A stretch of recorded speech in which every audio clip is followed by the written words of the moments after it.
Tamil Nadu bar council தலைவர் செல்வம் இணைப்பில் இருக்கிறார். வணக்கம் சார். வணக்கம், சொல்லுங்கம்மா. தற்போது தமிழகம் புதுச்சேரியில் போலி வழக்கறிஞர்கள் அதிக அளவு இருப்பதாக உச்சநீதிமன்றத்தில் இந்திய பார் கவுன்சில் தெரிவித்திருக்கிறது. இது நீங்க எப்படி பாக்குறீங்க? நீங்க தமிழ்நாட்டில் இன்னைக்கு 3853 records unable to trace out. அதனால நாங்க அந்த ஸ்டேட்மெண்ட்ல சொல்லியிருக்காங்க 3853னா நாங்க இதெல்லாம் அதை கண்டுபிடிக்கணும். நாங்க அதை போர்டில் போட்டு அந்த அட்வொகேட்ஸோட ரெக்கார்ட்லாம் எடுத்து வர சொல்றதுக்கு ரெடி பண்ணிட்டு இருக்கோம். அதை கோர்ட்ல சொல்லியிருக்கோம். ரெண்டாவது பீகார் இதெல்லாம் இருக்குன்னு எனக்கு ஸ்டேட்மெண்ட் போட்டிருக்காங்க. இங்க தமிழ்நாடு பார் கவுன்சில் மூலமா போட்ட அந்த ரிட் என்னன்னா, இந்த மாதிரி எல்லா யூனிவர்சிட்டியில இப்போ லா யூனிவர்சிட்டியில வெரிஃபிகேஷனுக்கு ஃபீஸ் வாங்குறாங்க 1500 அப்படின்னு. அதுல நாங்க ஒரு 8 யூனிவர்சிட்டி போடுறோம். ஏன்னா தமிழ்நாட்டில இருந்து 8 யூனிவர்சிட்டியில தான் என்ரோல் பண்ணிருக்காங்க, வேற அதர் தென் தமிழ்நாடு. இப்ப அதனால சுப்ரீம் கோர்ட் என்ன சொல்லிட்டாங்கன்னா, நீங்க மற்ற யூனிவர்சிட்டிலாம் நாங்க இன்க்ரீஸ் பண்ணணும் அப்படின்னு சொல்லியிருக்காங்க.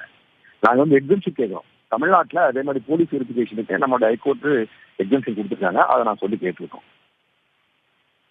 சார், இந்திய பார் கவுன்சில் சொன்னது போன்று எவ்வளவு போலி வழக்கறிஞர்கள் இருப்பார்கள் என்ற பட்டியல் இருக்கிறதா? இது ஆஃப்டர் நாங்க இது எப்ப கண்டுபிடிக்க முடியும்னா, நாங்க சர்டிபிகேட் ஆஃப் பிராக்டிஸ் அதை எல்லாமே வெரிஃபிகேஷன் பண்ண பிறகுதான் டீட்டெயிலா எல்லாம் தெரியும். தமிழகத்தை பொறுத்த அளவுல இன்னைக்கு இருக்க 90,000 வழக்கறிஞர்ல 24,000 வழக்கறிஞர்கள் மட்டும்தான் சர்டிபிகேட் ஆஃப் பிராக்டிஸுக்கு அப்ளை பண்ணிருக்காங்க. ஸோ கமிங் 30th இந்த மாசம் 30ஆம் தேதி லாஸ்ட் டேட் அப்ளை பண்றதுக்கு. பட் எங்களுக்கு இது வரைக்கும் வந்தது 24,000 தான் 24,800 தான் வந்தது. ஸோ நாங்கள் எல்லாமே அவங்க அப்ளை பண்ண முடிச்சு பின்னாடி தான் நாங்கள் டோட்டலாக எவ்வளவு ஃபேக் இருக்குன்னு கண்டுபிடிக்க முடியும். இப்போதைக்கு எங்கிட்ட மிஸ்ஸிங் பேப்பர் 3,853 இன் தமிழ்நாடு. பொதுவாகவே தமிழகத்துல எவ்வளவு பேர் இருப்பாங்கன்னு கணக்கிட முடியுமா? இல்ல, நாங்க அந்த சர்டிபிகேட் ஆஃப் பிராக்டிஸ் முடிச்சாதான் இப்ப only 25,000 ரிசீவ் பண்ணிருக்கோம்.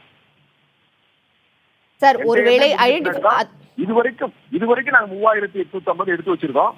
அதை நாங்க எவ்வளவுன்னா அது டிஸ்பிளேல போட்டு யார் ஒரிஜினல் நாங்க அவங்களோட லெட்டர் நாங்க சர்டிபிகேட்டை வாங்கி பார்த்தோம்னு தான் நாங்க.